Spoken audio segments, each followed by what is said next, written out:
روز 2 ینور در قرقیزستان انتخابات پیش از مولت پرزیدنتی و همزمان رفراندوم دایر شد که در آن ساکنان باید از بین نظام پارلمانی و نظام پرزیدنتی یکی را همچون شکل دولتداری آینده این کشور بپذیرند. در انتخابات پرزیدنتی 18 نامزد اشتراک داشتند.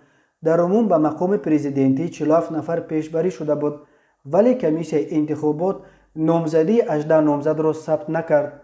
14 نامزد دیگر خودشان از ادامه مبارزه دست کشیدند.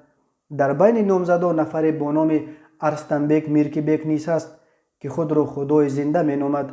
این نکته جالب است که در بین 18 نامزد ثبت نام شده 7 نفرش موقتا کار نمی کنند. اما به عقیده ناظران نامزد پیشتر سروزیر 42 ساله قرقیزستان صادر جباروف است که در دوره دائمی مبارزه های انتخاباتی موقتا از اجرای وظیفه رهبری حکومت کنار رفت.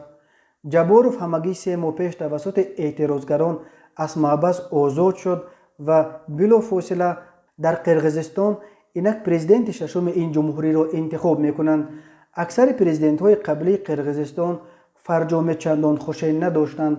3 پرزیدنت سابق قرقیزستان اسکر اوکایف، قرمانبک باقیف و سورانبای جنبکوف کرسی خود را زیر فشار اعتراضهای عمومی مردم ترک کردند و اوکایف و باقیف حتی از قرقیزستان فرار کردند.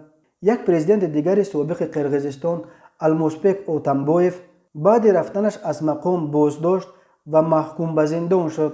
یگانه پرزیدنت سابق این جمهوری که از چنین سرنوشت تلخ ایمن یافت روزا اوتنبایف است که همگی 1 سال رهبری کرده و با اختیار خود از مقام رفت.